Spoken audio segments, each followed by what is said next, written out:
العلی العظیم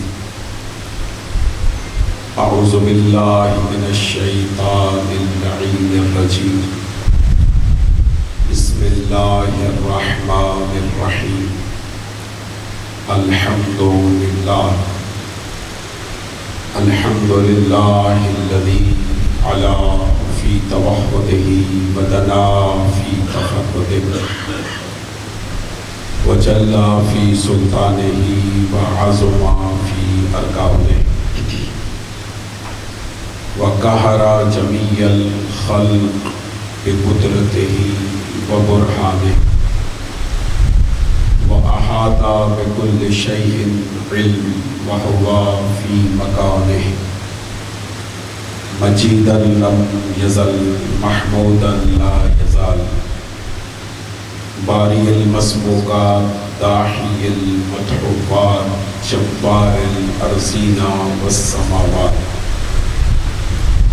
ولا اشتبهت عليه الخفيات ولم يخف عليه المكنونات قدوس سبوح رب الملائكة والروح رب الجنة والناس الصلاة والسلام والتحية والإكرام على النبي الأمي المكي المدني العربي القرشي الحاشمي العبدحي المطلبي أبي القاسم محمد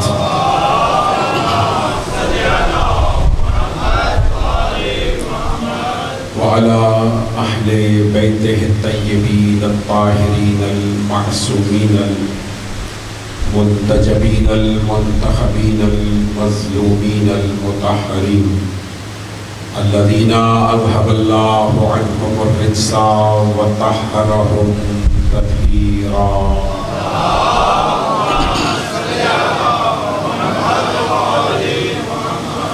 لا سيما على إمام زماننا هذا روحي وأرواح المؤمنين لتراب مكتبه الفداء أجل الله تعالى فرجا وسهل الله تعالى مخرجا واللعنة الدائمة الأزلية على أعدائهم أجمعين أما بعد فقد قال حق سبحانه وتعالى في محكم كتابه الكريم بسم الله الرحمن الرحيم وما أرسلنا من قبلك إلا رجالا نوحي إليهم فاسألوا أهل الذكر إن كنتم لا تعلمون صلوات على محمد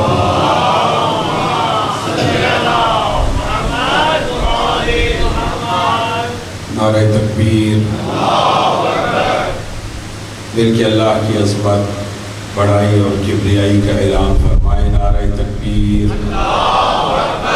نعرہ رسالت نعرہ رسالت مل کے نعرہ حیدری نعرہ حیدری خاندان زہرا پہ بلند تر صلوات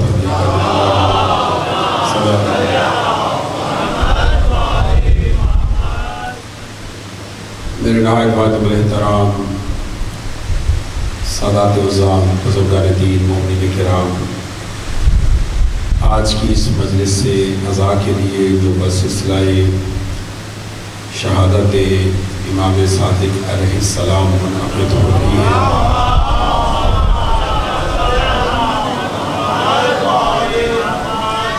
سرنامہ کلام میں سورہ نحل قرآن مجید کا 16واں سورہ ہے اور اس سورہ کی 43 نمبر آیت کی تلاوت کا شرف حاصل کیا۔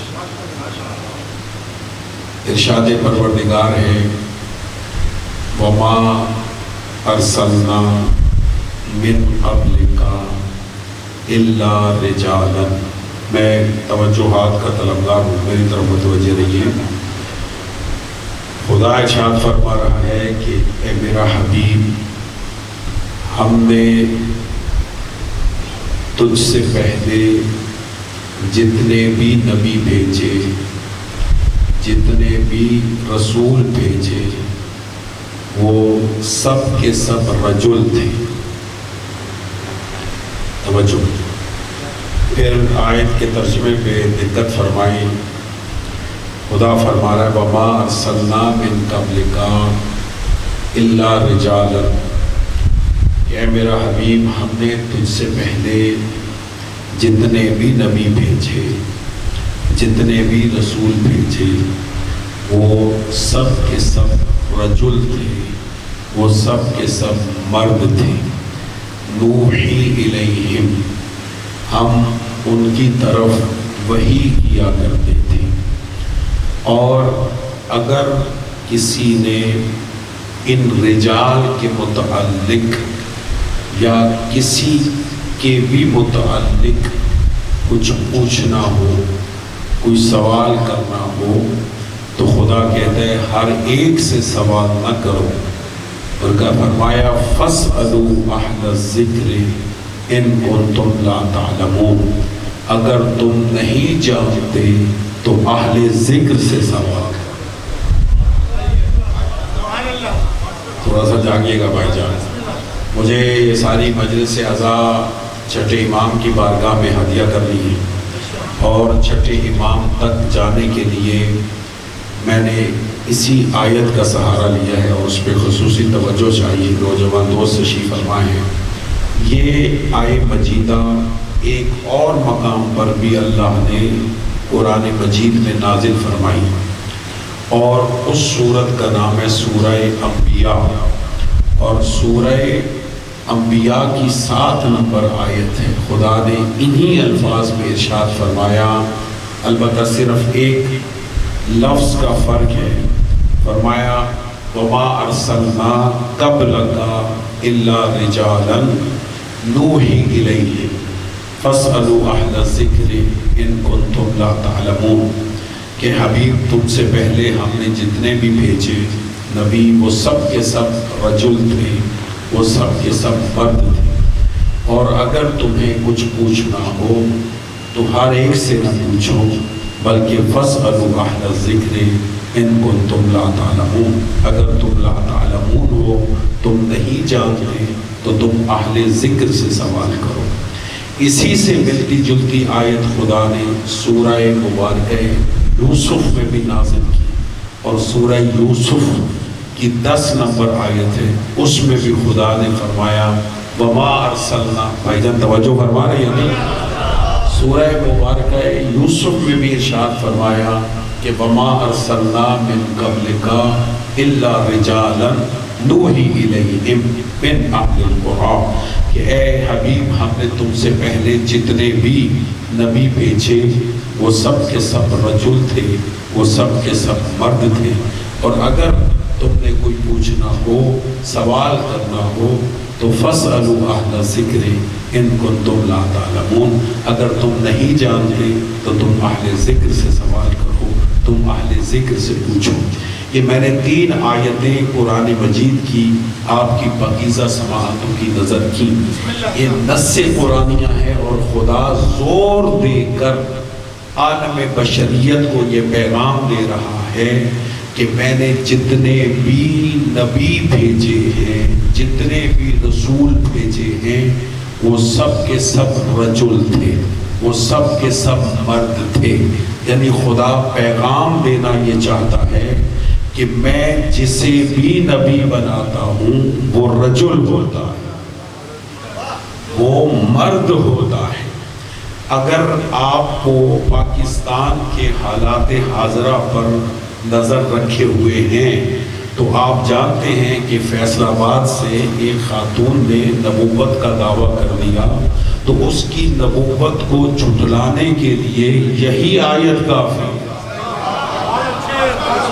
بھائی توجہ چاہیے، صاحبان تشریف فرما ہے۔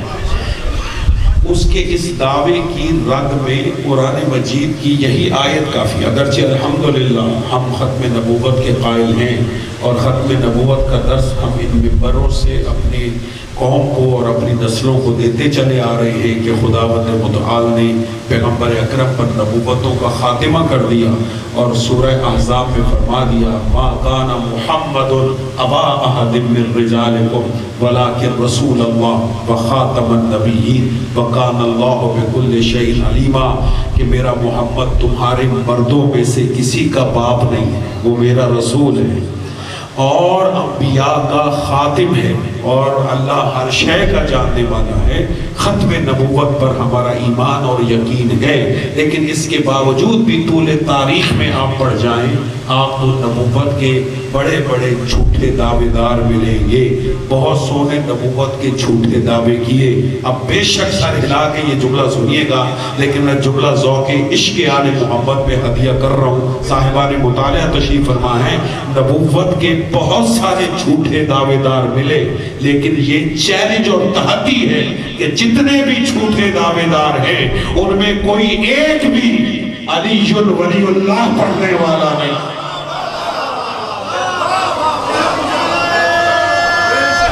سارے بولیں گے بھائی جان، توجہ ہے یہ نہیں؟ پڑھ جائیں ان کی جھوٹے نبوت کے دعوے داروں کی تاریخ، آپ کو بہت سے جھوٹے دعوے دار مردوں میں بھی ملیں گے، خواتین میں بھی ملیں گے، لیکن ان میں سے کوئی بھی شیعہ اثنا عشری نہیں ہے، کوئی بھی مولا علی کی ولایت و امامت کا قائل نہیں ہے۔ کیوں؟ اس لیے کہ یہ درس تو ان ممبروں سے بچوں کو ماؤں کی گودیوں میں مل جاتا ہے کہ غدیر میں علی کی ولایت کا اعلان کر کے نبی نے بتا دیا نبوت ختم ہو گئی، امامت شروع ہو۔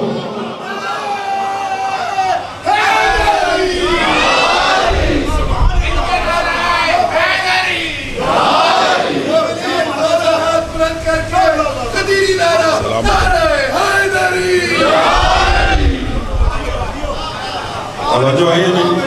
بھائی جان توجہ فرما رہے ہیں، صاحبان علم تشریف فرما رہے ہیں۔ کوئی آپ کو مولا امیر علیہ السلام کی ولایت و امامت کا قائل کوئی جھوٹا دعوے دار نہیں ملے گا۔ کیوں؟ اس لیے کہ ختم نبوت پر، ڈاکٹر صاحب توجہ کیجئے گا، ختم نبوت پر غدیر فل سٹاپ ہے۔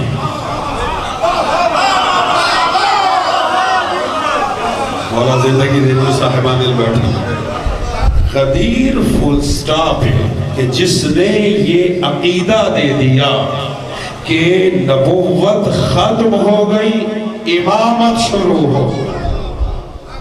توجہ ہے یا نہیں؟ لیکن اس کے باوجود ہم استدلال تو رکھتے ہیں نا بھائی جان، ہم دلیل تو رکھتے ہیں نا کہ ختم نبوت پر دلیل ہے۔ قرآن کی آیت بھی، آیت ختم نبوت، یہی جو میں نے سورہ احزاب کی پڑھی ہے، خدا نے کہا کہ میرا محمد تمہارے مردوں میں سے کسی کا باپ نہیں ہے، وہ میرا رسول ہے اور انبیاء کا خاتم ہے، اور خود پیغمبر اکرم کی حدیث لا نبی بعدی کہ میرے بعد کوئی نبی نہیں ہوگا۔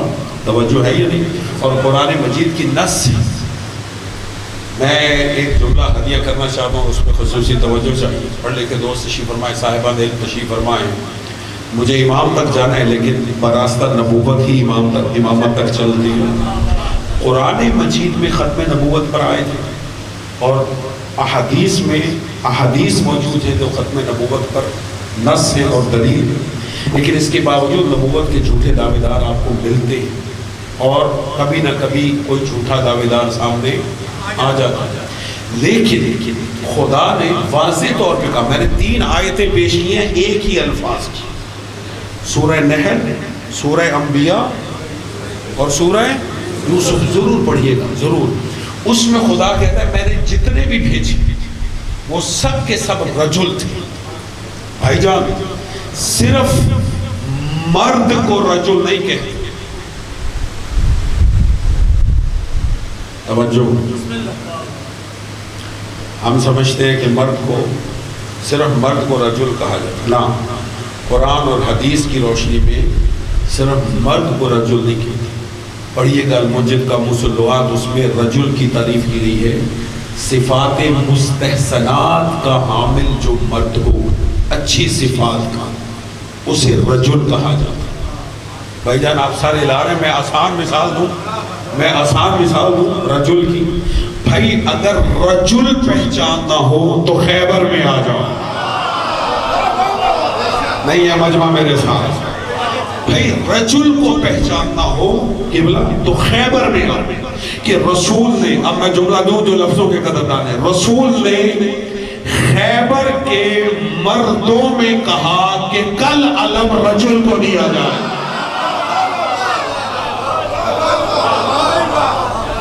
بھائی سلوات پڑھ لے مل کے محمد و آل. بھائی جان توجہ ہے یا نہیں ہے؟ توجہ ہے صاحبان یا نہیں؟ بھائی میں آپ کے لیے دعا ہوں، آپ بہت زیادہ لطیف سماعتیں رکھتے ہیں. خیبر کے مردوں میں رسول نے کہا لَأُعْتِيَنَّ رَأَيَتَ غَدًا رَجُلًا، کہ کل علم رجل کو دیا جائے. اور پھر رجل کی تعریف کی کیا؟ کرارا. نہیں آپ میری طرف متوجہ رہے بھائی جان، میرے ساتھ دینا جی. کرارن غیر فرار. خدا و رسول کی نگاہ میں مرد وہ ہوتا ہے جو کرار ہوتا ہے، بھاگنے والا مرد نہیں ہوتا. بھائی سارے بولے.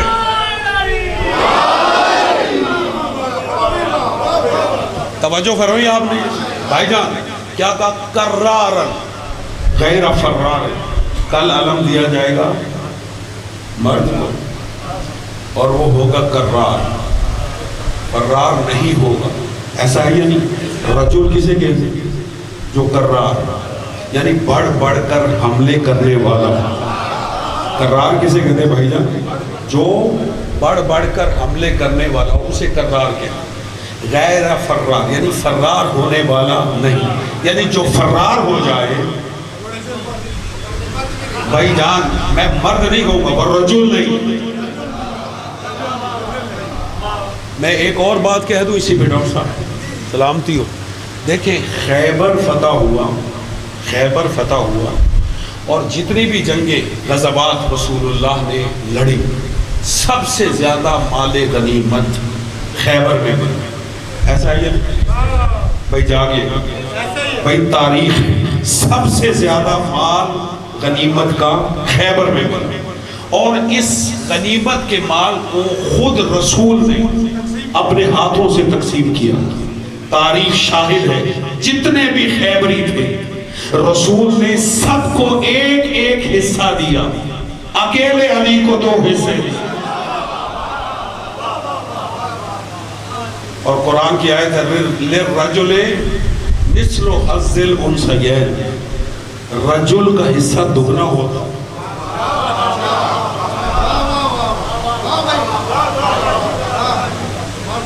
آپ کی لطیف سماعتوں کی نظر بھائی جان جملہ ہدیہ کرتا ہوں، لطیف سماعتیں رکھتے ہیں. تاریخی اختلاف ہے. کچھ محققین نے کہا کہ مولا علی خیبر میں موجود نہیں تھے، مدینے میں تھے. اور نعت علی کے حوالے سے گفتگو کی جاتی ہے کہ نعت علی پڑھی گئی اور مولا تشریف لائے. یہ کچھ نے کہا ہے. اکثر محققین یہ کہتے ہیں، اکثر، اور اس میں بڑے بڑے معتبر نام ہیں کہ مولا علی خیبر میں موجود تھے اور شوب چشم میں مبتلا تھے اور 39 دن لڑ نہیں سکے. تو رسول نے کہا 40ویں دن کہ کل علم مرد کو دیا جائے گا. تو جو 39 دن اپنے آپ کو رسول کی نگاہوں سے اوجھل رکھتے تھے،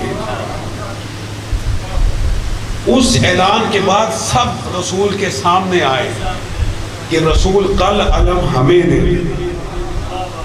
اس کا مطلب یہ ہوا کہ علم لینا بدعت نہیں.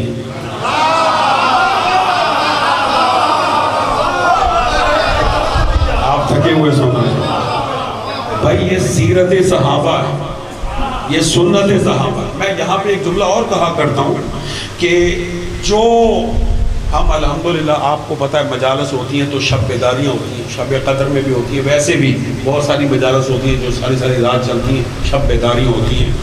تو جو علم لینے کے لیے پہلی شب بیداری ہوئی ہے وہ خیبر میں ہوئی.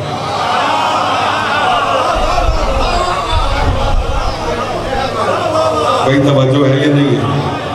توجہ ہے بیٹا، توجہ. پہلی شب بیداری خیبر میں ہوئی.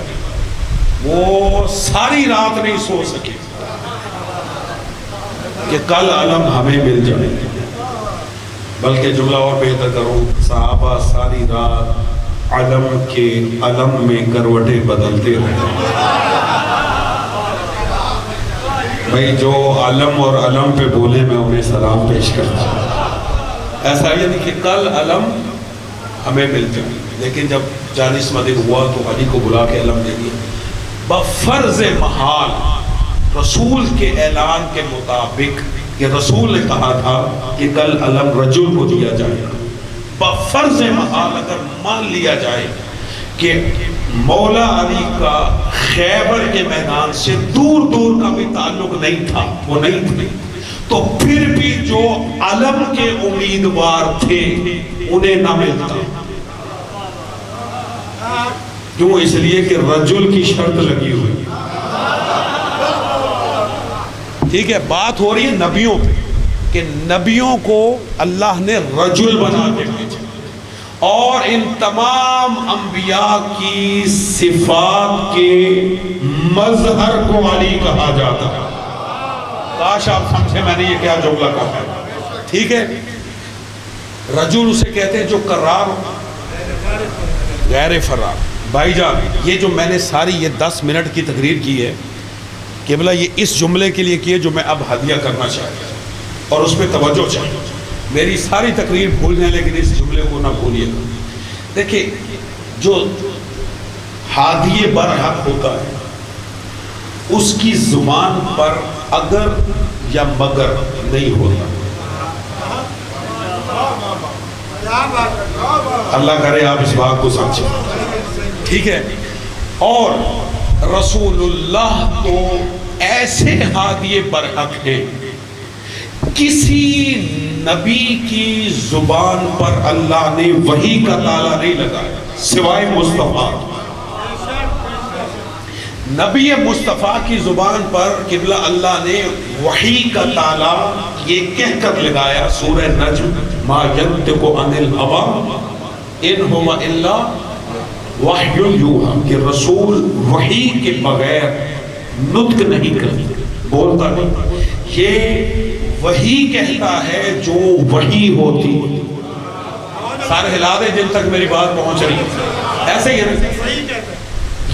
اور پھر اس پر رسول کا فرمان ہے اور باقی ائمہ کا، اور خود امام صادق کا بھی فرمان ہے، کیا کہ جو حدود و قیود حدیث کی امام صادق نے متعین کی ہے، اگر ان حدود و قیود پر حدیث کو پرکھا جائے تو وہ حدیث ٹھیک ہے، اگر ان حدود و قیود سے ہٹ کے پرکھا جائے تو وہ حدیث باطل ہے، وہ حدیث درست نہیں۔ اور خود رسول کا اور باقی ائمہ کا بھی فرمان ہے کہ تمہیں کوئی ایسا ہمارا فرمان یا ہمارے جد کا فرمان ملے کہ جو قرآن کی نص سے ٹکرا جائے۔ میں سمجھا کے پڑھتا ہوں آگے، چونکہ میں نے جملہ اتنا لطیف کہنا ہے کہ اس کے لیے ہر ایک کو 100% سمجھنا ضروری ہے۔ رسول کی زبان وحی سے دھلی ہوئی زبان ہے، اور اللہ نے کہا کہ میرا حبیب نطق نہیں کرتا جب تک میری وحی نہ آتی۔ ما ینطق عن الہوی کا مصداق ہے، ٹھیک ہے۔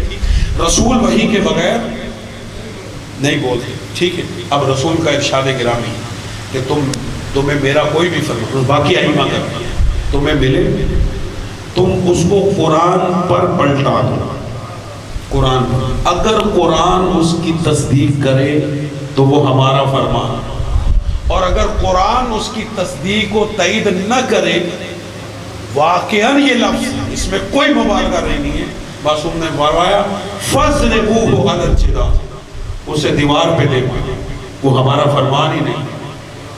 بات سمجھ آ گئی؟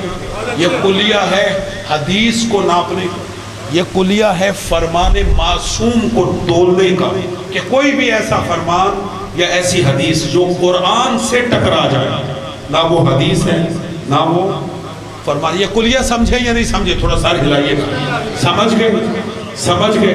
اب قرآن کیا کہتا ہے؟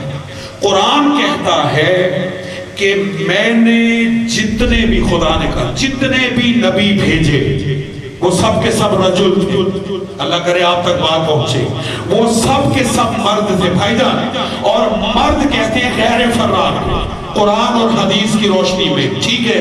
تو پھر ہم اس فرمان کو کیسے مان لیں؟ جب قرآن نے رجل کی شرط لگا دی تو رسول کیسے کہہ سکتے ہیں کہ اگر میرے بعد نبی ہوتا؟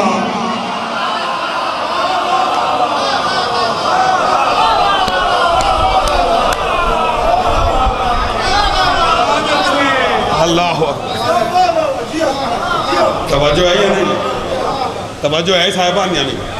اس کا مطلب یہ کہ قرآن کے خلاف، یہ نص قرآنی کے خلاف ہے، یہ رسول کی حدیث، لہذا اس کا مطلب ہے کہ یہ حدیث نہیں ہے، یہ کھڑی ہوئی ہے۔ اور ایسے بہت،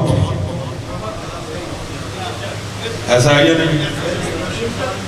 قبلہ توجہ فرما رہے یا نہیں؟ قرآن کا فیصلہ ہے، میں نے جتنے نبی بھیجے وہ سب کے سب رجل تھے، اور رجل کسے کہتے ہیں؟ جو غیر برا، ٹھیک ہے؟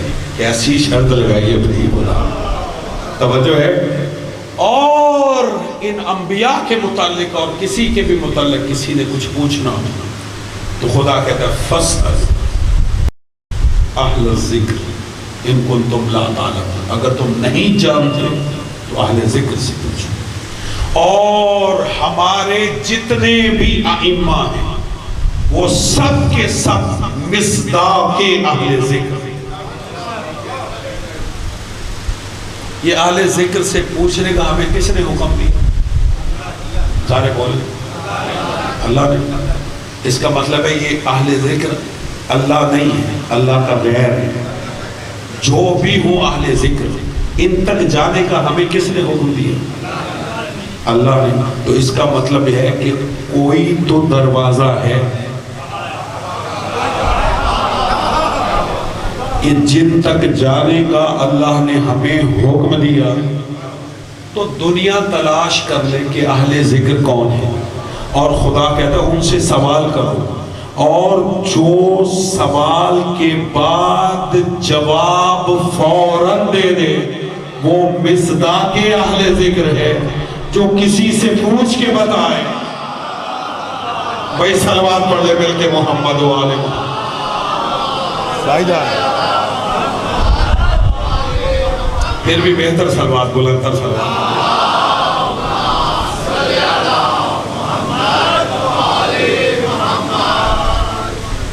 توجہ ہے یا نہیں؟ معصومین کے فرمان ہے نحن ابواب اللہ، اللہ تک پہنچنے کا دروازہ ہم آل محمد، ایسا ہے یہ نہیں؟ اور اللہ تک پہنچنے کا دروازہ بھی یہ ہے، علم الہی حاصل کرنے کا دروازہ بھی یہی ہے۔ اور ہمارے ہر امام اور ہر معصوم مصداق اہل ذکر ہے یا نہیں؟ مصداق اہل ذکر ہے، کہ جن کو اللہ نے علم عطا کر کے بھیجا، جو علم لدنی کے مالک ہیں، جو دنیا میں آ کر علم حاصل کرے وہ اور ہے، جو علم لے کر آئے وہ اور ہے۔ ان ہستیوں کو اللہ نے علم عطا کیا۔ اور بھائی جان توجہ کیجئے گا، میں اپنے امام تک آ گیا اور ڈاکٹر صاحب نے بھی ایک حکم دیا ہے، اس حکم کی بھی میں تعمیل کرتا ہوں۔ مصداق اہل ذکر اور علوم میں الہیہ کا سرچشمہ آل محمد، اور مذہب تشیع کا جو منبع ہے، جو سرچشمہ ہے، وہ علم ہے، قیاس نہیں۔ توجہ ہے نہیں؟ اور اس سرچشمے کی خوب جس ہستی نے آبیاری کی، اسے امام جعفر صادق کہا جاتا۔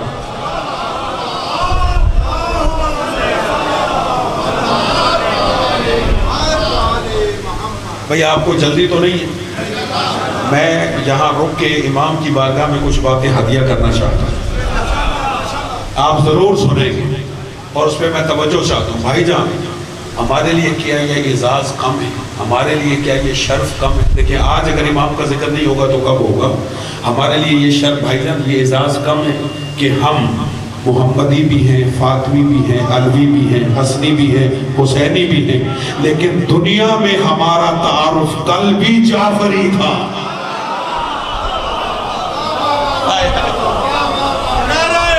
سلامت رہیں جی، توجہ ہے نہیں ہمارا صادق علیہ السلام کی بلند ذات پر بلند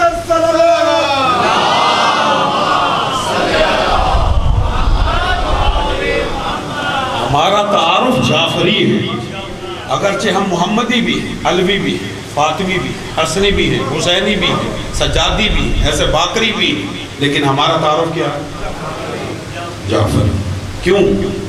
حالانکہ یہ فقہ جو فقہ جعفریہ ہے یہ در حقیقت فقہ محمدیہ ہے۔ امام تو اس کے مروج ہیں، امام نے تو اس کی ترویج کی، اور اس قدر ترویج کی ہے کہ آپ کو اس فقہ کو فقہ محمدیہ سے نہیں جانتے۔ بھائی میرا ساتھ ہے جن تک آواز آ رہی، اس فقہ کو جانا جاتا ہے فقہ جعفریہ سے۔ اس پر دلیل دوں، ایک دعا پڑھتے ہیں دعائے قبیل، یہ قبیل کی دعا تھوڑی ہے، یہ تو امام علی علیہ السلام نے انہیں تعلیم دی، اور در حقیقت یہ دعائے حضرت خضر ہیں، ایسا ہے یا نہیں؟ کبھی آپ نے سنا ہو مومنین آ جائیں آج دعائے خضر ہے؟ کیا کہتے ہیں؟ سارے بولیں کیا کہتے ہیں؟ حالانکہ ان کی دعا نہیں ہے، انہیں تو تعلیم دی گئی۔ یہ قمیل سے معصوم کیوں ہو گئی؟ اس لیے کہ اس نے حکم امام سے اسے اتنا پڑھا، سلامت رہ جی مولا زندگی میں، اتنا پڑھا کہ آج یہ دعا ہی دعائے قمیل ہو۔ اسی طرح یہ فقہ محمدی بھی ہے، فقہ علوی بھی ہے، فقہ فاطمی بھی ہے، حسنی اور حسینی ہو، سجادی ہو، باقری بھی ہے، لیکن اس پر کام چھٹے امام نے اتنا کیا ہے کہ یہ فقہ جعفریہ ہو گئی۔ سارے بولیں گے امام کے لیے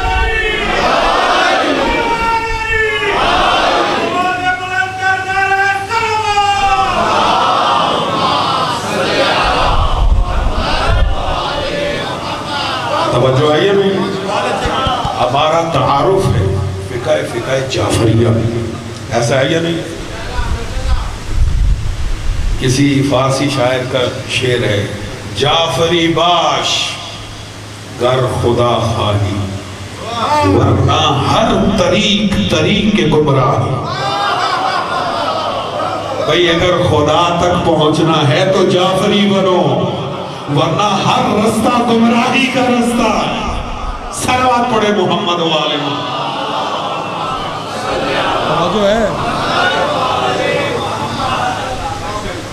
تمام ائمہ میں سے سب سے زیادہ امام زمانہ صلوات اللہ علیہ کے علاوہ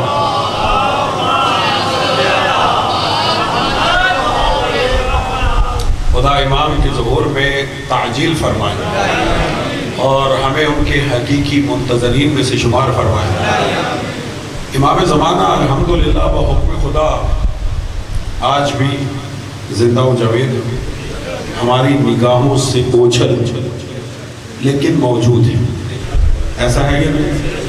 اور اس زمانے کے اہل ذکر امام زمانہ، ایسا ہے یا نہیں؟ عزیزان محترم، ہر امام اپنے اپنے دور کا اہل ذکر ہے، لیکن جو تشیع کے لیے اور علوم الہیہ کی ترویج کے لیے جو کاوشیں، جو کوششیں کرنے کا موقع ہمارے چھٹے امام کو ملا، اتنا موقع کسی امام کو نہیں ملا۔ کیوں؟ اس کی ایک وجہ ہے، اس کی وجہ یہ ہے کہ بنو امیہ کی حکومت کا دور ختم ہو رہا تھا اور بنو عباس کی حکومت کا دور شروع ہو رہا تھا۔ بنو امیہ، یہ دو بڑے خاندان، بنو امیہ اور بنو عباس، تھوڑا سا میرا ساتھ دیجیے گا۔ بنو امیہ اپنی حکومت بچانے کے لیے کوشش کر رہے تھے، اور بنو عباس اپنی حکومت کو مستحکم کرنے کی کوشش کرتے ہیں۔ یہ دونوں خاندان آپس میں برسر پیکار تھے اور ان کی توجہ امامت سے ہٹی ہوئی تھی، لہٰذا امام کو موقع ملا، اور امام نے کوئی لشکر کوئی عسکر تیار نہیں کیا، بلکہ امام نے علوم آل محمد کے لیے مبلغ تیار کیا۔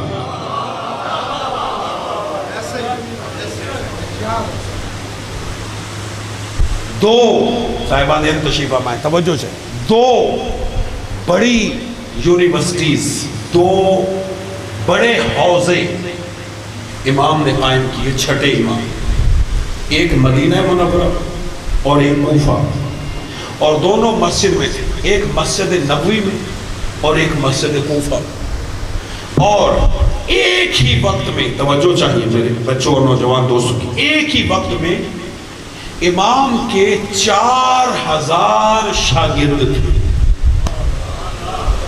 جو مختلف علوم میں امام سے کسب فیض کر رہے ہیں۔ اس میں آپ میرا ساتھ دیں گے جی، میں رکوں گا، اس میں جملے ہدیہ کروں گا، سلامت رہے۔ کتنے؟ 4000 سے زیادہ امام کے حضور میں، امام کے درس میں شاگرد بیٹھا کرتے تھے، اور وہ صرف عام طالب علم نہیں تھے، وہ ایسے شاگرد تھے کہ جن کو بعد میں لوگوں نے اپنا امام مانا۔ بھائی آپ بے شک سر ہلا کے سن لے، لیکن جملہ ہدیہ کروں گا، جنہیں لوگوں نے اپنا امام کہا وہ ہمارے امام کے شاگرد تھے۔ امام ابو حنیفہ ہو رحمت اللہ علیہ، جن کا نام نعمان بن ثابت ہو، امام مالک بن انس ہو، امام احمد ابن حنبل ہو، امام شافعی ہو، یا اس کے علاوہ دوسرے امام ہو، یہ سب کے سب بالواسطہ یا بلا واسطہ ہمارے امام کے شاگرد۔ بھئی یہ اعزاز کم ہے، اگر کوئی آپ سے بات کرے تو کہو بھائی تمہارا امام ہمارے امام کا شاگرد۔ بھائی سلوات پڑھے مولا کی ذات پہ بلند پر۔ توجہ ہے یا نہیں؟ میں یہاں رکتا ہوں، مجھے یہی سے آگے بڑھنا ہے، لیکن میں ایک پیغام دینا چاہتا ہوں، اجازت ہے جی؟ دیکھیں میں ابھی مجلس پڑھ رہا ہوں، آپ سے مخاطب منبر پہ ہوں، آپ نے مجھے یہ عزت بخشی ذکر امام حسین کے صدقے میں، آپ کی نگاہ میری طرف ہے، آپ تشریف فرمائیں۔ یہ ہم نے وہی اسی حوزے سے یہ سسٹم دیا ہے کہ جو امام نے قائم کیا تھا مکہ میں، مدینہ میں اور کوفہ میں، شاگرد سارے بیٹھتے تھے اور امام درس دیتے تھے۔ جہاں میں درس دے رہا ہوں یہ پیچھے تحریریں لکھی ہیں، ائمہ کے نام لکھے ہیں، ایسا ہے یہ نہیں کہ امام بارگاہوں میں ہوتا ہے ممبر کے پیچھے کوئی پوسٹر لگا دیتے ہیں، ٹھیک ہے۔ جس ممبر پر ہمارے چھٹے امام درس دیتے تھے، امام نے خود اپنے ہاتھ سے ایک تحریر لکھ کر اپنے ممبر کے پیچھے لگائی تھی۔ جتنے بھی شاگرد آتے تھے وہ اس تحریر کو ہر درس میں پڑھتے تھے۔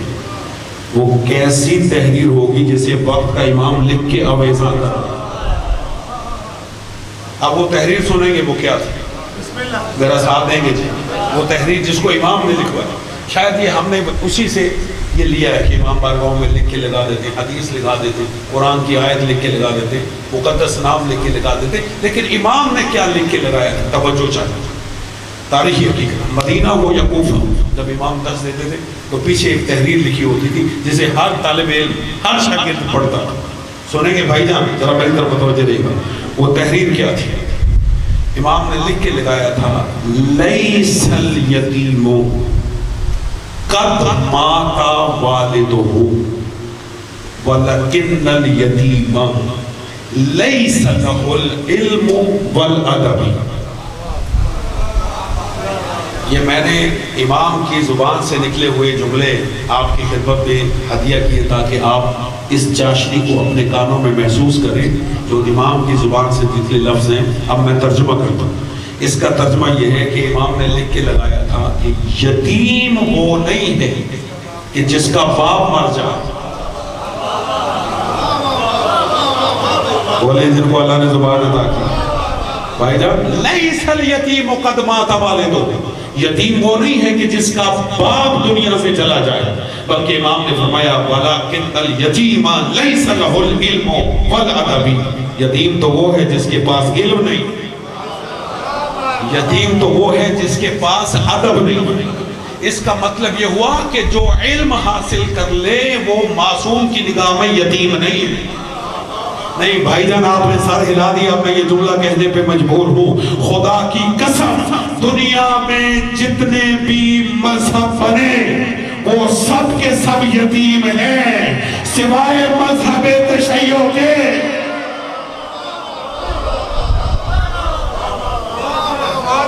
بھائی جو سمجھے وہ صلوات پڑھ لے، باقی خاموش ہو جائے۔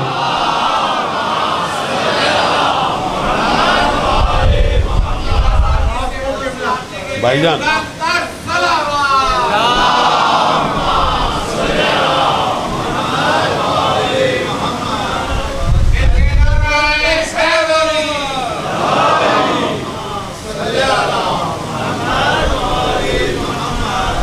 توجہ ہے یا نہیں؟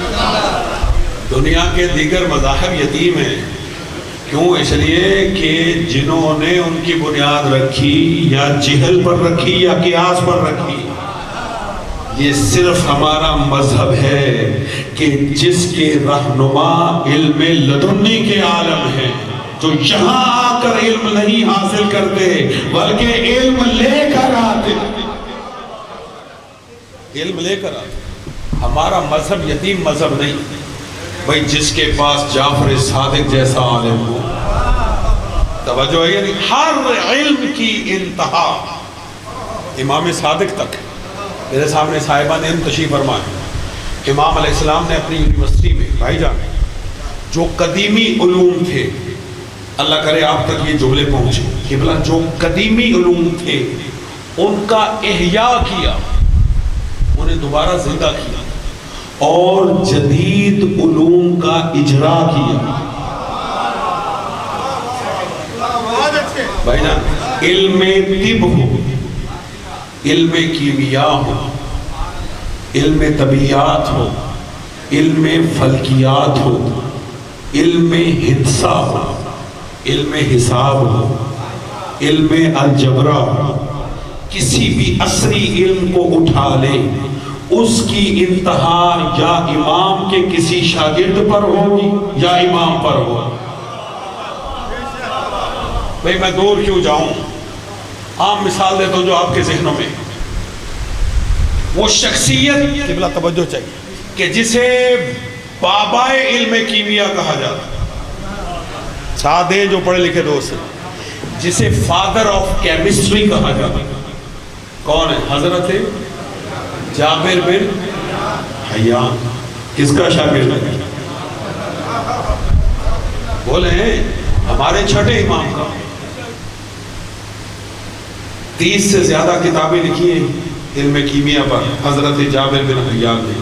میرا ساتھ دیجئے گا، 30 سے زیادہ میرا ساتھ دیجئے گا جو جملہ ہدیہ کرنا چاہتا ہوں۔ اور 2000 سے زیادہ علم کیمیا میں انہوں نے نظریات پیش کیے، حضرت جابر 2000 سے زیادہ، اور سارے نظریات لکھنے کے بعد کبھی موقع ملے تو ضرور پڑھیے گا، اس میں وہ ایک فخریہ جملہ نوٹ لکھتے، کہا میرا قیامت تک کے لیے چیلنج ہے کہ دنیا میں کوئی ایسا مائی کا لال پیدا نہیں ہوگا جو میرے کسی نظریے کو جھٹلا دے۔ اور یہ اس نے چیلنج کیوں کیا؟ کہا یہ نظریہ میری ذاتی اختراع نہیں ہے، یہ میں نے جعفر صادق سے لیا۔ آئے ہائے آئے ہائے، یہ وحی الہی، توجہ ہے یا نہیں؟ یہ وحی الہی سے مربوط ہے، انہیں جھٹلایا نہیں جا سکتا۔ امام علیہ السلام نے خود سے اپنے ہاتھ سے کوئی کتاب نہیں لکھی، لیکن امام نے بہت ساری کتابوں کو تیار کیا۔ کون سی کتابیں؟ مجسم کتابیں، بھئی سانس لیتی کتابیں، بھئی چلتی پھرتی کتابیں۔ پتہ نہیں آپ میرا ساتھ دے رہے ہیں نہیں دے رہے۔ علم قرآن اور علم تفسیر میں امام علیہ السلام نے حضرت مومن طاق کو تیار کیا. مومن طاق امام کے صحابی، امام کے شاگرد. علم مناظرہ میں حضرت فضال بن حسن کو تیار کیا. علم کیمیا میں حضرت جابر بن حیان کو تیار کیا. علم حدیث میں حضرت ابو بصیر کو تیار کیا. مرضی آپ کی بھائی توجہ فرما رہی ہے نہیں. اور علم ادبیات میں، علم لغت و علم ادبیات میں حضرت ریان کو تیار کیا. اور پھر عقائد اہل بیت کے دفاع کے لیے حضرت حشام بن حکم کو تیار کیا. بھئی آپ خاموش ہیں، میں ایک جملہ ہدیہ کر دوں. ابتداءً جب مدرسے کا آغاز کیا تو امام دشمنان خدا، دشمنان دین، دشمنان رسول خدا اور دشمنان اہل بیت سے خود مناظرہ کیا کرتے تھے. لیکن جب ان شاگردوں کو امام نے تراشا اور تیار کیا، اب اگر کوئی مناظر آتا تھا مناظرہ کرنے تو اس سے امام پوچھتے تھے تجھے کس علم میں مناظرہ کرنا ہے؟ اگر کہتا مجھے علم حدیث میں مناظرہ کرنا ہے، امام فرماتے ابو بصیر سے کرو. کہا اگر کوئی کہتا ادبیات میں کرنا ہے تو امام کہتے مومن طاق سے کرو. اگر کہتا مجھے اہل بیت کی فضیلتوں میں مناظرہ کرنا ہے تو کہتے حشام بن حکم کو تیار، ان سے مناظرہ کرو. وہ کہتے نہیں مولا ہم نے آپ سے کرنا ہے. تو امام مسکرا کے کہتے جاؤ میرا چیلنج ہے، اگر تم نے ان میں سے کسی کو ہرا دیا تو سمجھو جعفر صادق کو ہرا دیا.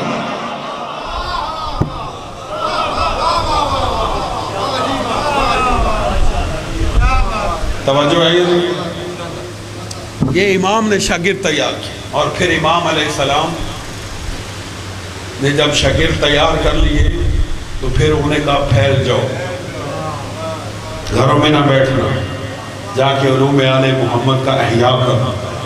توجہ ہے کتنا کام کیا امام نے مذہب کے، ایسا ہی نہیں. اور پھر جب اس شخص کو انہوں نے فارغ ہونے کے بعد، جو بنو عباس تھے، انہوں نے کہا بادشاہت ہمارے پاس، حکومت ہمارے پاس، دولت ہمارے پاس، لیکن لوگ جعفر صادق کے پاس. مرضی آپ کی بھائی، لوگ ہمارے پاس نہیں.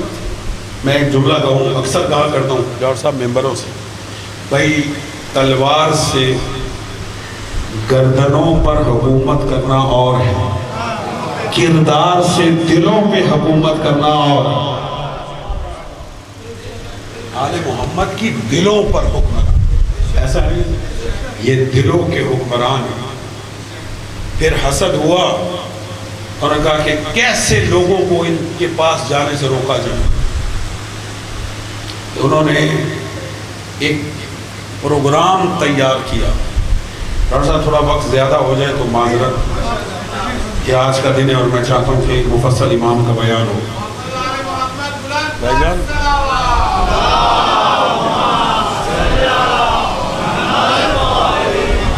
آپ کی درود کی آواز بتا رہی ہے کہ آپ تھک چکے ہیں. اللہم صلی علی محمد و آل محمد. خدا لعنت کرے منصور دوانکی پر، جو بعد میں امام کا قاتل بنا. اس منصور دوانکی نے امام کے ایک شاگرد کو تیار کیا، امام کے خلاف مباحثہ اور مناظرہ کیا. اور اس شاگرد کا نام ہے نعمان بن ثابت. اور مجھے یہ کہنے میں کوئی آپ نہیں، جن کا لقب ہے ابو حنیفہ، جو سواد اعظم کے امام اعظم، جسے ابھی میں نے کہا کہ لوگوں کے امام اللہ کے بنائے ہوئے امام کے شاگرد تھے. یہ خود نعمان 2 سال امام کا شاگرد رہا. یہ کوفے میں امام سے پڑھتا رہا. زانوِ تلمذ اس نے 2 سال طے کیا ہے امام کے ساتھ. اور یہ اکثر کہا کرتا تھا لولا السنتان لَحَلَكَ النُّعْمَانُ کہ اگر میں 2 سال امام کا شاگرد نہ رہتا تو ہلاک ہو جاتا. یہ کوئی پہلی دفعہ کہا گیا جملہ تھوڑی تھا بھائی، سمجھیں جو میں کیا کہنا چاہتا. توجہ آئیے، یہ بزرگوں کا جملہ تھا جو انہوں نے کہا کہ ہم ہلاکت سے یعنی بچ گئے. یہ بھی ان کا حسن ظن ہے. صلوات پڑھ لے مل کے محمد والے.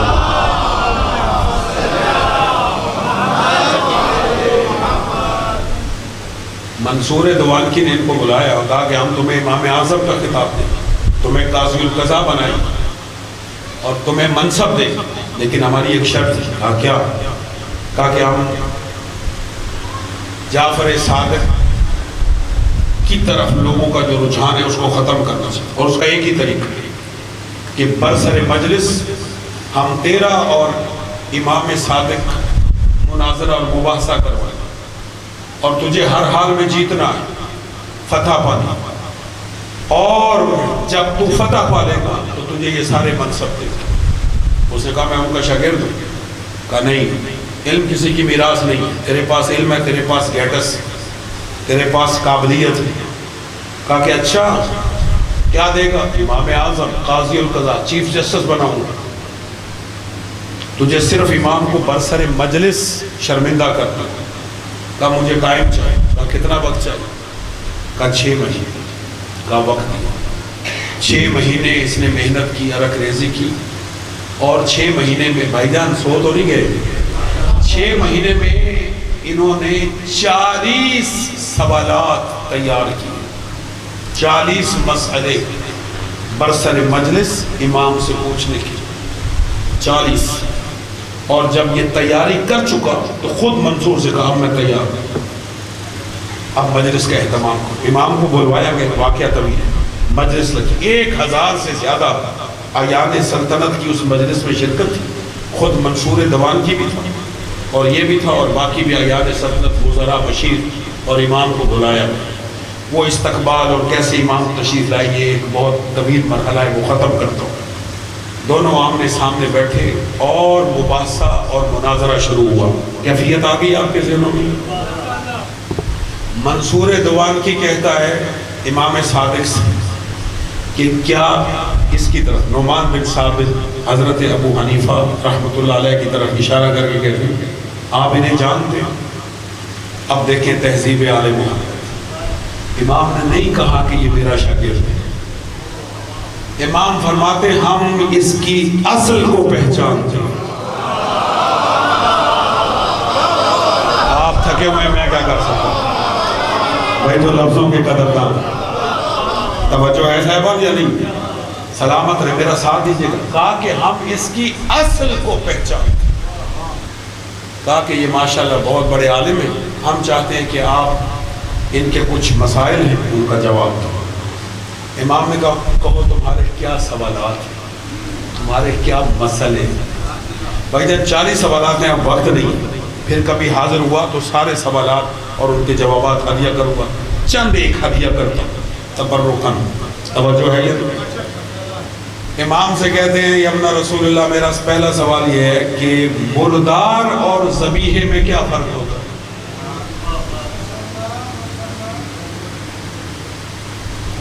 امام نے کہا کہ جو خود مر جائے وہ مردار ہے اور جسے ذبح کر دیا جائے وہ ذبیحہ ہے. کہا کہ مردار حرام کیوں ہے، ذبیحہ حلال کیوں ہے؟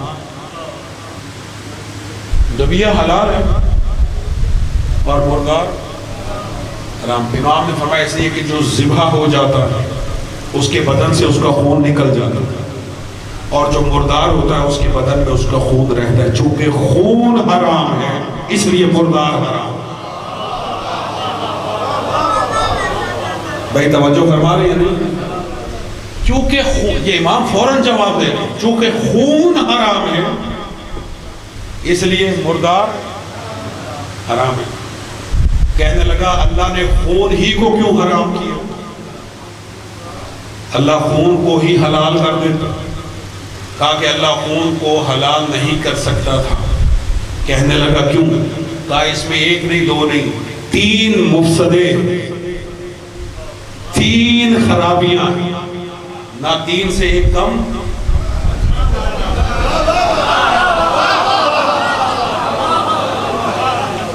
توجہ فرما رہے ہیں؟ نہ 3 سے ایک زیادہ. سلامت رہے. کتنی خرابی ہیں؟ 3. کہا کیا خرابی؟ کہا جو خون کھاتا ہے اگر جم جائے یا پیتا ہے تو اس کے بدن سے تعفن پھیلتا ہے. یہ ایک خرابی. جو خون پینے کا عادی ہو جائے اسے جذام اور برس ہو جاتا ہے. یہ دوسری خرابی. تیسری وہ قسی القلب ہو جاتا ہے. اور اللہ نہیں چاہتا کہ میرے بندوں میں یہ 3 خرابیاں آئیں. بھائی توجہ کیجئے گا، توجہ فرما رہے.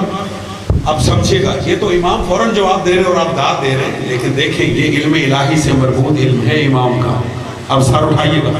کہا کہ یبن رسول اللہ ہمیں کیسے پتہ چلے جو ہم بازار سے گوشت خرید کے لائے ہیں وہ مردار ہے یا ذبیحہ؟ اچھا اس پر لاہوریوں کی خصوصی توجہ چاہیے. پتہ نہیں ہمیں کیا کیا کھلایا گیا بھائی، ایسا ہے یا نہیں؟ بھائی جان بیف کے نام پر، مٹن کے نام پر الیاذ باللہ. دوسرے شہروں والے تو لاہور کی مثال دیتے ہیں، بھائی ہمارے لیے ہم مہمان آ رہے لیکن ہم گوشت نہیں کھائیں. توجہ ہے یا نہیں؟ کیسے پتہ چلے کہ یہ گوشت مردار کا ہے یا ذبیحہ یعنی حلال گوشت ہے حرام؟ بھئی خدا کی قسم فوراً برجستہ فوراً امام نے کہا بڑا آسان ہے. کہا یبنا رسول اللہ کیسے؟ کہا گوشت کو پکاؤ، اگر پھیل جائے تو مردار ہے، سکڑ جائے تو حلال ہے. بھئی صلوات امام کی بارگاہ میں ہدیہ کریں بھائی جان. توجہ ہے یا نہیں؟ کہنے لگا یہ اپنا رسول اللہ اگر یہی شرط ہے کہ ذبیحہ حلال ہے تو پھر مچھلی کا کیا ذبیحہ؟ مچھلی فش اس کا کیا ذبیحہ؟ امام نے کہا مچھلی کا ذبیحہ یہ ہے کہ زندہ مچھلی پانی سے نکال لو تو ذبیحہ ہے، پانی میں مر جائے تو مردار.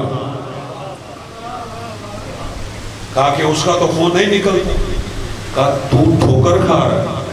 یہ جو مچھلی میں ایک تو خون کم ہوتا ہے لیکن جب زندہ مچھلی پانی سے نکلتی ہے تو تڑپتی ہے.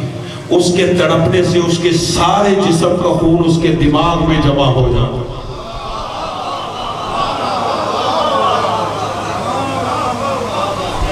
توجہ ہے یا نہیں ہے؟ توجہ فرما رہی ہے.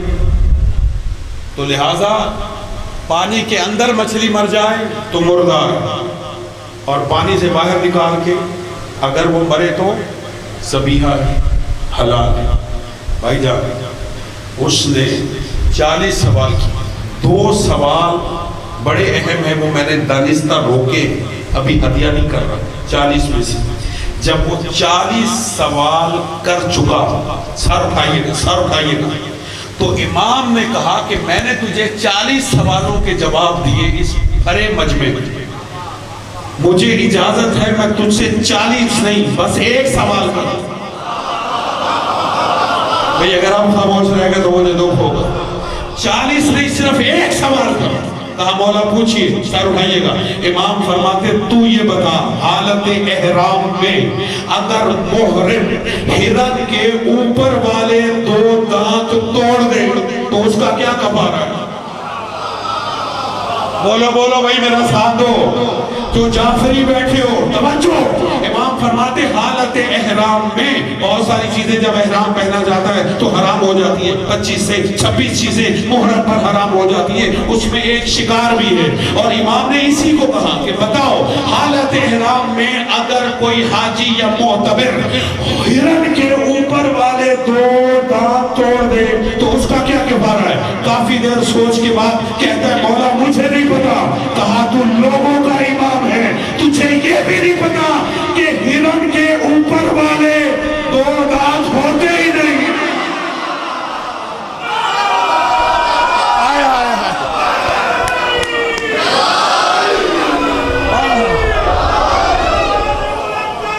بھائی جان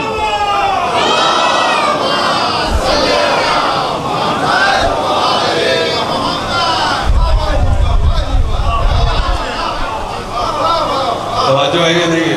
مولا سلامت رکھے آپ کو. توجہ فرما رہے ہیں؟ جیسے یہ بھی نہ بنو آج کل کی اصطلاح میں جس امام کو چاولوں کے نیچے بوٹیاں ہی نظر نہ آئے لوگ اسے بھی امام مانتے ہیں. سلوات پڑھ لے مل کے محمد والا. بھائی جان توجہ ہے یہ نہیں؟ بھائی خدا کی قسم اب اعتراف دیکھیں. عربی کی کہاوت ہے الفضل ما شاہدت بہ الاعداء. فضل وہ ہوتا ہے بھائی جان, شرف وہ ہوتا ہے کہ جس کی دشمن گواہی دے.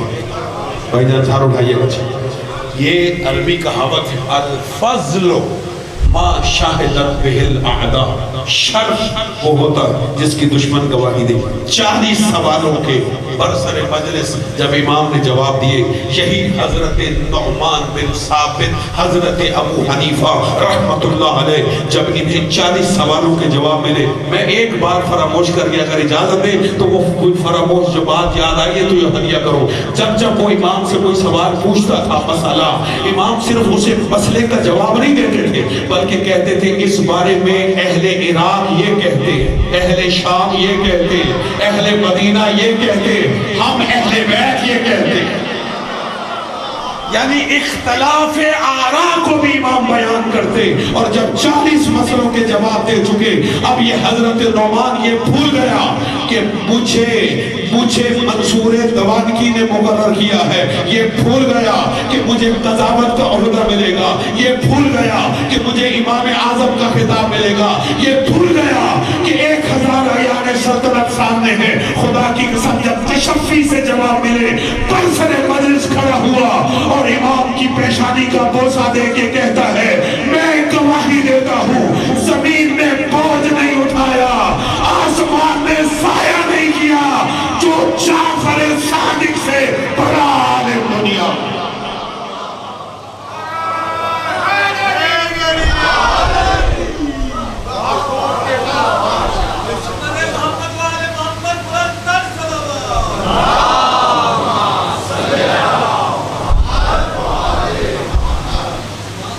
توجہ ہے نہیں؟ توجہ ہے؟ اعتراف کیا کہ جعفر صادق سے بڑا عالم کوئی نہیں, جعفر صادق سے بڑا کوئی عالم. اچھا بات امام تک کرتا رہا تو کسی مسئلے میں یہ امام کو زیر نہیں کر سکتا. آخر میں یہ میں نے کہا کہ 2 سوال میں نے روک لیے, وہ ایک یہ ہے. توجہ ہے؟ ہم ناراض نہیں ہونا. امام سے کہتا ہے کہ اے فرزند رسول, کیا بات ہے کہ جو آپ کے شیعہ ہیں, اب بات شیعوں کی آ گئی, پہلے امام کی بات تھی, اب بات ہماری شروع ہوئی دربار میں. کہنے لگا کہ جعفر صادق کیا بات ہے کہ جو آپ کے شیعہ ہیں, آپ کی امامت و ولایت کے قائل ہیں, یہ اعمال میں بڑے سست ہیں.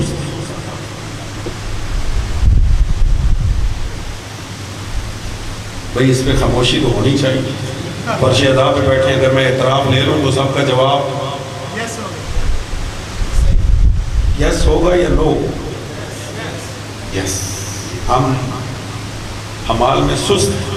اسے یہی کہا کہ اے فرزند رسول, آپ کے شیعہ, آپ کے ماننے والے اعمال میں سست, یعنی نمازوں میں سستی کرتے, روزوں میں سستی کرتے, حج میں سستی کرتے، زکوٰۃ میں سستی کرتے، خمس کی ادائیگی میں سستی کرتے، نماز میں بہت زیادہ سستی کرتے ہیں. ایسا ہے یا نہیں؟ دیکھیے امام کا فرمان ہے. اللہ امام فرماتے شیعتنا کونوا لنا زینا ولا تکونوا لنا شینا. اور ہمارے شیعوں ہمارے لیے عزت کا باعث بنا، ہمارے لیے شرمندگی کا باعث نہ بنا. یہ چھٹے امام کا فرمان. یعنی کوئی ایسا عمل نہ کرو کہ لوگ تم پر انگلی اٹھا کے یہ کہیں یہ جعفر صادق کا ماننے والا، یہ امام زمانہ کا منتظر ہے، یہ امام کا شیعہ ہے، دیکھو اس کا عمل کیسا ہے، یہ جھوٹ بولتا ہے، یہ غیبت کرتا ہے، یہ برائی کرتا ہے، یہ نماز نہیں پڑھتا، یہ روزہ نہیں رکھتا، یہ داڑھی نہیں رکھتا، یہ واجبات کو ادا نہیں کرتا، یہ خواتین شیعوں کی پردہ نہیں کرتی، بے حجاب رہتی، علیہ باللہ جو رہتی ہے ان کی مثال نہیں. ہیں آل محمد کے شیعہ، کہلاتے ہیں شیعہ، کہلاتے ہیں جعفری، لیکن یہ اعمال ہم انجام دیتے ہیں. یعنی اعمال میں سستی کرتے. یہی اس نے کہا کہ آپ کے شیعہ اگر نہ کرتے ہوتے تو وہ کبھی نہ کہتے. اور امام نے بھی انکار نہیں کیا کہ ہمارے شیعہ سستی نہیں کرتے، سستی کرتے. اور امام فرماتے ہیں ہمارے لیے عزت کا باعث کونوا لنا زینا، زینت کا باعث بنو، ولا تکونوا لنا شینا، ہمارے لیے شرمندگی کا باعث بنو. اگر یہ ایک ہی فرمان اگر امام کا آپ اپنے ذہن نشین کر لیں تو خدا کی قسم ہر عمل کرتے ہوئے آپ کو امام کا چہرہ سامنے آئے گا کہ یہ عمل اگر امام کے سامنے جائے گا تو کیا ہم امام کے سامنے باعث عزت ہوں گے یا باعث شرمندگی. قرآن کی آیت ہے اعملوا فسیر اللہ عملکم ورسولہ وصالح المؤمنین. عمل کرو، تمہارے اعمال کو اللہ دیکھ رہا ہے، رسول دیکھ رہا ہے اور کچھ مومنین دیکھ رہے ہیں. اور آج بھی ہمارا ہر عمل امام زمانہ کے سامنے، امام زمانہ کی بارگاہ میں ہمارے اعمال پیش ہوتے ہیں. اس وقت امام جعفر صادق علیہ السلام کے سامنے پیش ہوتے ہیں، اب کس کے سامنے پیش ہوتے ہیں؟ امام کے سامنے. ہمارا کوئی ایسا عمل امام کی بارگاہ میں چلا جائے جو ہم لوگوں سے تو چھپا رہے ہیں، امام سے چھپا سکتے؟ یہ فرشتے ہمارے اعمال کو لے جاتے ہیں امام کے پاس، امام کی بارگاہ، امام کی بارگاہ. ڈاکٹر صاحب بتا رہے تھے کہ یہاں پہ امام زمانہ کے حوالے سے پروگرام بہت زیادہ ہوئے، پرسوں بھی ذکر کیا. میں صرف ایک ہی بات کرتا ہوں اور وہ اپنی بات نہیں کرتا. آپ کے پاکستان کے مرجع آیت اللہ العظمیٰ حافظ بشیر حسین نجفی دامت ظلہ، ان سے کسی نے پوچھا تھا کہ ہم کیسے امام کے صحیح مددگار اور کیسے امام کے صحیح ناصر بن سکتے ہیں اور کیسے ہم امام کی زیارت کر سکتے ہیں. بھئی خدا کی قسم کلام مرجعیت جو انہوں نے جملہ ارشاد فرمایا، میں وہاں موجود تھا، آج بھی میرے سینے پہ نقش ہے. انہوں نے کہا تھا کہ تم اپنے آپ کو حبیب ابن مظاہر جیسا بنا لو، امام خود اپنی بارگاہ میں تجھے طلب کرے. حضرت حبیب ابن مظاہر معصوم نہیں تھے، منصوص من اللہ، کوئی عہدہ بھی نہیں تھا ان کے پاس. وہ ہمارے جیسے ایک شیعہ لیکن ایسے مضبوط شیعہ کہ بہت سو کو تو امام کربلا لے کر آئے، لیکن حضرت حبیب ابن مظاہر کو طلب کی، امام نے طلب کی. اور کیا کہہ کر طلب کیا؟ خط کا جملہ ہے الی رجل فقیہ حبیب ابن مظاہر، کہ یہ خط ہے حسین ابن فاطمہ کس کی طرف؟ فقیہ ترین مرد کی طرف، حبیب ابن مظاہر. دیکھیں کہنا اور ہوتا ہے، لکھنا اور ہوتا ہے. لکھنا قیامت تک کے لیے سند ہو جاتا ہے. اور امام نے حبیب ابن مظاہر کو فقیہ لکھا. کتنے بڑے فقیہ ہوں گے، کتنے بڑے فقیہ ہوں گے جسے امام وقت فقیہ کہتے ہیں. ہم ائمہ جیسے تو نہیں بن سکتے لیکن اصحاب ائمہ جیسے بن سکتے ہیں یا نہیں؟ ہم اصحاب ائمہ جیسے بنیں گے تو امام زمانہ کے سپاہی بنیں گے. اور یہ اللہ کا شکر ہے کہ اللہ نے ہمیں امام کے منتظرین میں سے قرار دیا. اور منتظرین کی سب سے بڑی ذمہ داری تقوی الہی، اپنے آپ کو تقوی الہی میں ڈھال لیں، ہم امام کے ناصرین میں شمار ہو جائیں۔ کہنے لگا نعمان بن ثابت ابو حنیفہ کہ آپ کے شیعہ عمل میں سنیں، ساتھ ہی کہنے لگا جو آپ کے ماننے والے نہیں ہیں، آپ کی امامت کے ولایت کے قائل نہیں، آپ کے شیعہ نہیں ہیں، وہ عمل میں بڑے چست ہیں، وہ نمازیں نہیں چھوڑتے، وہ روزے نہیں چھوڑتے، وہ حج نہیں چھوڑتے۔ بھائی جان توجہ ہے، میں بس بیان سمیٹ رہا ہوں، یہ آخری جملہ کہہ رہا ہوں۔ آپ کے ماننے والے عمل میں سست ہیں اور آپ کے مخالفین عمل میں چست ہیں۔ بھائی خدا کی قسم، امام نے دشمن کے دربار میں ہماری عزت کو گرنے نہیں دیا۔ سر اٹھائیے گا، کیسے دشمن کے دربار میں امام نے ہماری عزت بنائی۔ سنیں، یہ بھی امام کی زبان سے نکلے ہوئے جملے۔ امام فرماتے سنو ابو حنیفہ، یہ جو شیطان ہے، توجہ، یہ جو شیطان ہے یہ بڑا مردود ہے، اس نے ہمارے شیعوں کو عقیدوں میں گمراہ کرنے کی کوشش کی لیکن ناکام ہو گیا۔ بھائی میرا ساتھ دے، میں جملہ ہدیہ کروں، یہ امام کے جملے۔ کہنے لگا، امام فرمانے لگے کہ اس شیطان نے ہمارے شیعوں کو عقیدے میں گمراہ کرنے کی کوشش کی لیکن ہمارے شیعہ عقیدے میں گمراہ نہیں ہوئے، لہٰذا وہ انہیں اعمال میں گمراہ کرنے کی کوشش کرتا ہے، اس لیے ہمارے شیعوں سے عمل میں سستی ہو جاتی ہے۔ لیکن جو ہمارے مخالفین ہیں، شیطان نے ایک ہی مرتبہ انہیں عقیدوں میں گمراہ کر دیا، اب عمل کرتے رہو۔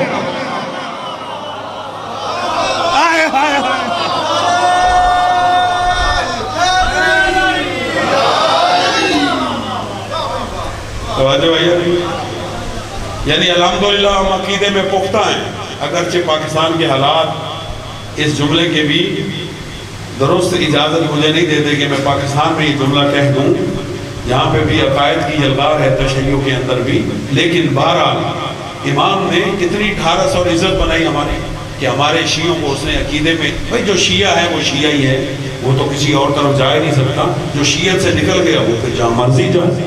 شیعہ تو تسبیح کے ایک دھاگے میں پروئے ہوئے ہیں، جب دھاگا توڑ دیا جائے تو پھر یہ نہیں دیکھا جاتا کون سا تسبیح کا موتی کہاں گیا، ایسا ہے یا نہیں؟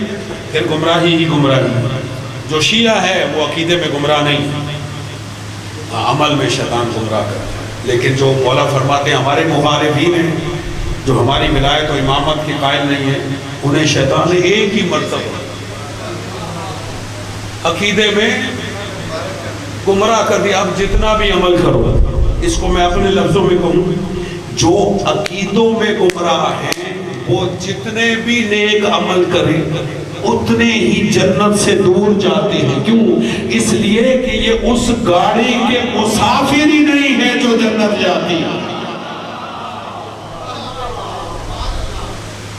بس بیان سمیٹتا ہوں۔ اس نے پھر ایک اور سوال کہا کہ یا ابن رسول اللہ، بس یہ بتا کہ سید ہونا کون سا شرط ہے؟ اب سادات کی توجہ چاہیے، جتنے سید بیٹھے مجمع میں، سید ہونا کون سا شرف ہے؟ امام نے اس کا کمال جواب۔ امام فرماتے ہیں کیا یہ شرف کافی نہیں ہے کہ ہر کوئی ہمارے نسب میں آنا چاہتا ہے، ہم کسی کے نسب میں نہیں جاتے۔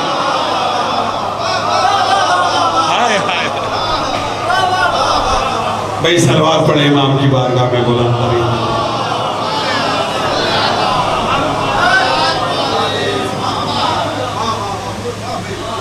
بھائی شاید پھر زندگی وفا کرے یا نہ کرے، ایسا ماحول بنے یا نہ بنے، میں ایک امام کا سوال اور بتا دوں اور بات ختم کر دوں۔ سر اٹھائیے گا، اس مجلس میں نہیں، کسی اور مجلس میں امام نے اسی نعمان بن ثابت ابو حنیفہ سے ایک سوال پوچھا تھا کہ اے ابو حنیفہ یہ بتا، تو قیاس کرتا ہے تو یہ بتا، اللہ قرآن میں کہتا ہے ثم لتسألن یومئذ عن النعیم، سورہ تکاثر کی آیت ہے آخری، کہ خدا فرماتا ہے پھر ہم قیامت کے دن تم سے نعمتوں کے بارے میں سوال کریں۔ تھکے ہیں تو مجھے ابھی بتا دیں، جاگ رہے تو تھوڑا سا جاگیے، کہ سارے بولو جی، اے ابو حنیفہ اللہ قرآن میں سورہ تکاثر میں کہتا ہے ثم لتسألن یومئذ عن النعیم، کہ ہم قیامت کے دن تم سے نعمتوں کے بارے میں سوال کریں گے، بتا یہ کون سی نعمت ہے جس کے بارے میں پوچھا جائے گا؟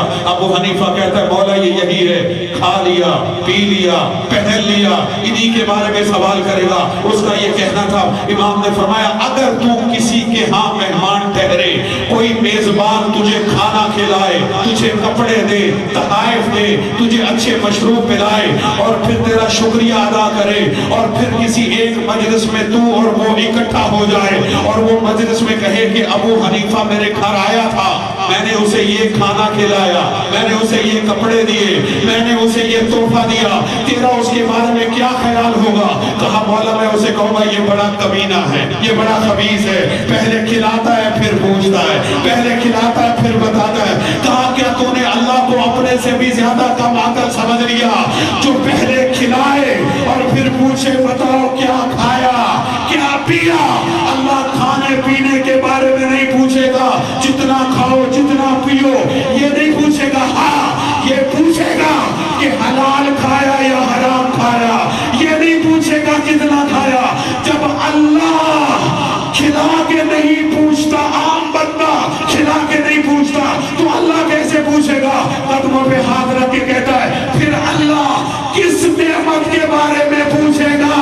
کہا ابو حنیفہ ہوشیار، قیامت کے دن جو اللہ نعمتوں کے بارے میں پوچھے گا وہ ولایتنا، وہ ہماری ولایت کا سوال۔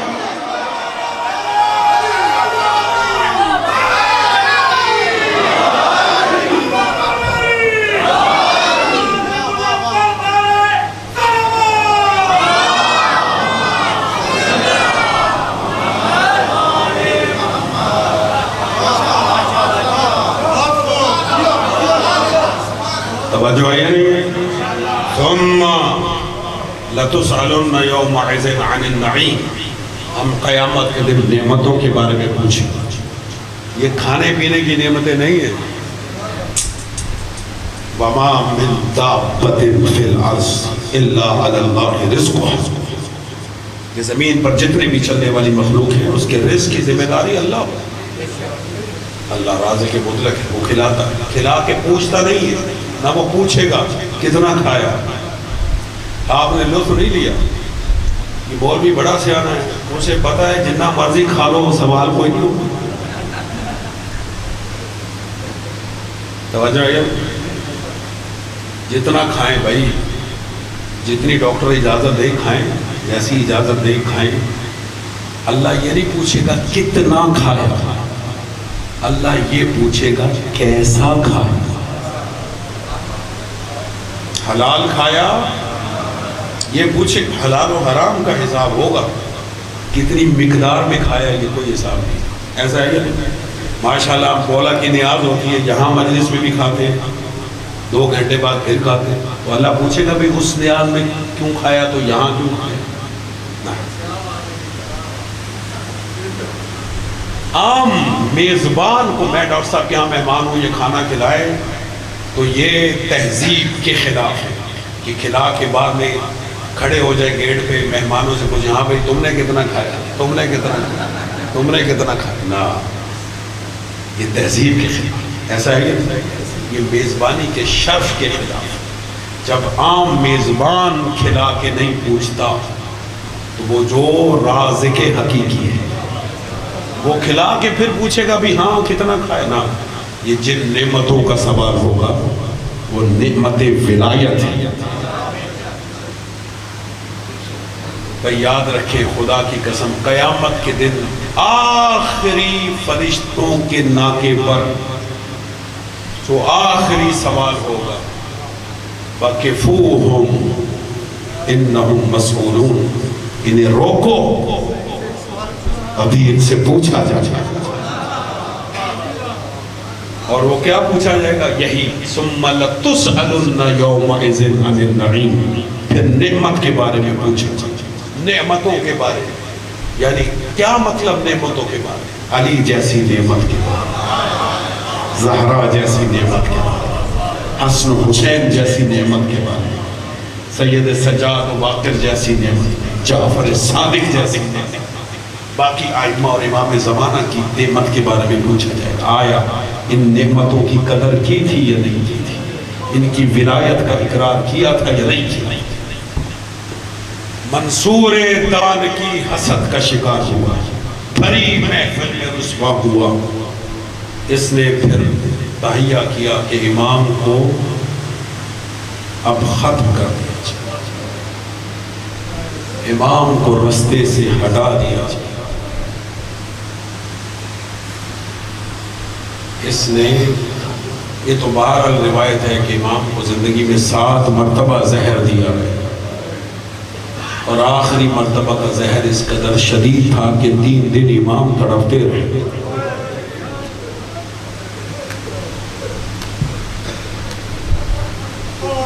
اجرکم علی اللہ، 3 دن تک امام تڑپتے رہے۔ عزاداران مظلوم کربلا صرف زہر دینے پر اکتفا نہیں کیا، اس ملعون نے اپنے سپاہیوں کے ذریعے سے امام کے گھر کو آگ لگا دی۔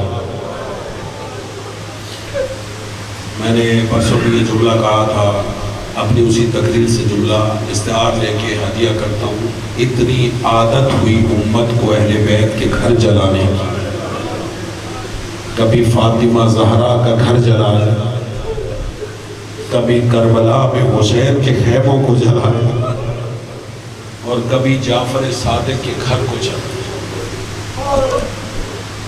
عزاداروں، روایت یہ ہے کہ جب امام کے گھر کو جلایا گیا، امام گھر سے نکلے، امام کے غلام، امام کے اصحاب، امام کی اہل بیت کے افراد بھاگے، کنووں سے پانی لیا ڈول میں اور بھر بھر کے جلتے ہوئے مکان پہ ڈالتے تھے اور آگ کو بجھاتے تھے، اور جو امام کے گھر کی کنیزیں اور مدینے کی مومنات تھیں وہ گھر میں گئیں، اور جتنی مخدرات عصمت و طہارت تھیں انہیں محفوظ مقام تک پہنچایا، جلتے ہوئے گھر کی آگ سے نکالا، اور پھر امام مولا کے گردا گرد جمع ہوئے اور مولا سے کہا مولا آگ بجھا دی گئی ہے، مولا مستورات کو محفوظ مقامات پر پہنچا دیا گیا۔ میری طرف دیکھیں، جب یہ کہا امام کے گھر کی دیوار تھی، امام نے اس کے ساتھ ٹیک لگائی، سر سے عمامہ اتارا اور چیخیں مار کے امام رونا۔